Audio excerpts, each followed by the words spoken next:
What's up everybody, Brandon Johnson here again, and today I wanted to take a look at a super cool and rare photograph of Tony Rice's guitar case with the Holy Grail Martin, the One, inside of it. And I just thought it was a really cool kind of window into, kind of Tony Rice's traveling guitar setup, what he kept in his case, and maybe a couple of the details of what's actually in there as well. So let's take a look.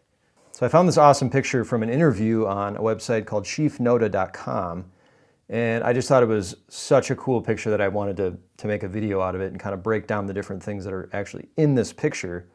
And of course, the first thing that you notice is the One, the Holy Grail Martin, sitting right there, Tony Rice's famous Martin D28 guitar, which used to be owned by Clarence White.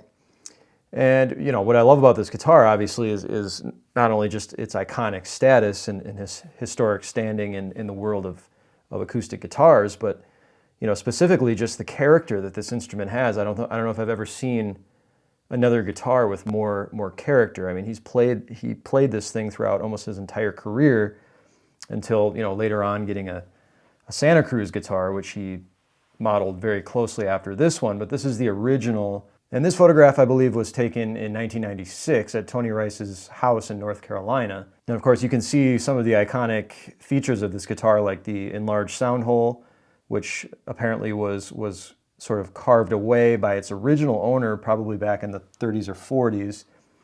You can see the famous tortoiseshell pickguard, which was given to Tony as a gift while he was playing in Japan. And then, of course, you can see the fingerboard of the guitar with the white border around it, which is actually a Gretsch fingerboard, which was placed on the guitar. The original fingerboard is gone, and that's why you can see how it's kind of hanging over the edge of the soundhole. And that's partly due to the fact that the soundhole is so large, but it's also due to the fact that the neck wasn't originally designed for that guitar. But I think when you put all these things together, it gives this guitar such character and such a unique look.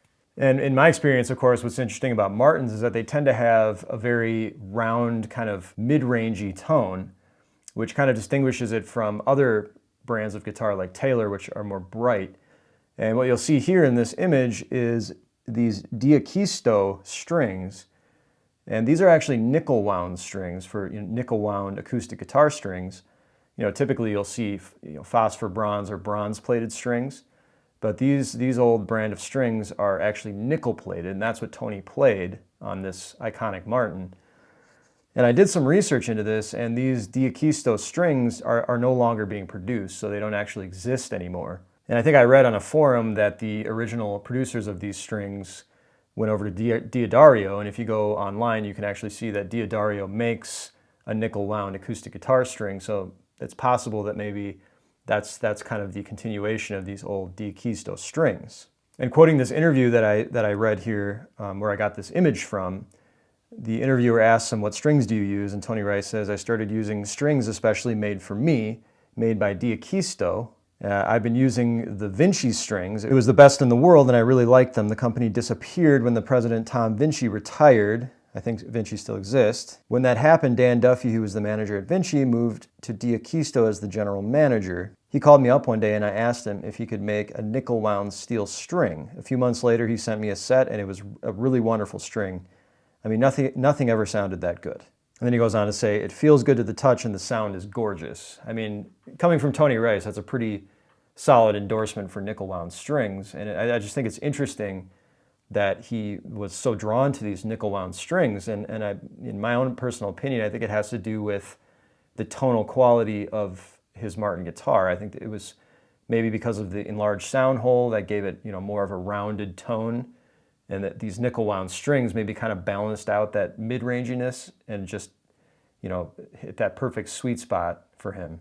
Then you'll see here another thing that's kind of interesting, that there just seems to be a couple just random single strings sort of scattered around the case as well, without the sleeves. And one thing I thought was interesting about the enlarged soundhole, it's something that I always thought was really cool, and I know a lot of other pickers think that enlarged soundhole look is just super awesome because Tony had it on his guitar, right? So I always had this idea, like maybe they enlarged the soundhole to increase the volume of the guitar.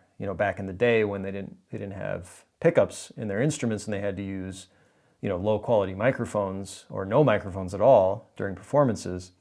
And in this interview here, the guy asking the questions asks him, you know, does the enlarged Soundhole actually improve the sound of the guitar? And Tony Rice actually says, I don't think so. It's just the way it looks. Maybe the sound gets worse if the Soundhole is enlarged. Since Clarence's D28 was so well recognized with the enlarged Soundhole, they built the Tony Rice model with the larger Soundhole.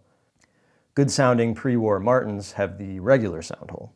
So I always thought that was interesting because there's actually, according to Tony Rice, there's no sonic difference between the enlarged Soundhole and the regular Soundhole, which kind of begs the question, why did they enlarge the Soundhole in the first place? And of course, you know, aside from the strings and the guitar itself, I think it's interesting that he actually stores his guitar with the guitar strap on. It appears to actually be attached to the back of the guitar, and he just kind of drapes it across the case.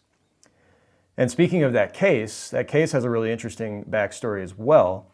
And according to this interview, it's a Viking anvil case, and you can see that thing is really, really solid looking. I mean, it looks like definitely a travel case, maybe one that you could even lock. And an interesting story about this is, of course, there was a flood when Tony Rice was living in Florida. There was a massive flood. And when he went to go look for his guitar, his Holy Grail guitar, the Martin, it was actually floating around his house in standing water in this very case, actually. And in this interview here, he actually mentions that this is the very same case that he was using when the flood came. And then there's also a footnote there that the case can also be seen on the cover of Me and My Guitar, the Tony Rice album. And then another thing I noticed that I thought was really cool is if you look really closely at the headstock, it's kind of hard to see in this picture because it's a little bit blurry, but you can actually see the pick, Tony Rice's pick, which he seems to just store on the strings, in between the strings on the headstock, and just puts it right in the case like that. So I thought that was kind of interesting. Of course, Tony Rice used to make his own picks out of tortoiseshell. He would actually shape them, cut them out of tortoiseshell blanks, shape them with a file, and then actually polish them with a piece of leather, which I thought was really cool as well. And then he also mentions in this interview that all of the tuners are original on this guitar except for one. And if you look at this picture, which was also included with this interview, it's impossible to tell which one that actually is. Then I also noticed that there's some interesting stickers on here. I'm not sure what these ones are on the outside of the case, but it looks like behind those strings there's actually a little warning sticker that says caution on it, which I think is really interesting. It's almost like if he's flying with the guitar and airport security happens to open the instrument, it's just a little warning to say, hey, be cautious with this iconic bluegrass instrument because it's priceless. So anyways, I hope you enjoyed this brief look into Tony Rice's guitar case. I just thought it was so cool and kind of just a rare look into kind of the inner workings of Tony Rice's instrument and, really kind of how he was able to, on a technical level with his gear, present his sound. And, really he was a minimalist, right? He didn't use any pickups or anything fancy at all. He used nickel wound strings, which I thought was really interesting. I didn't actually know that until I read this interview. So I hope you enjoyed this, and we'll see you next time.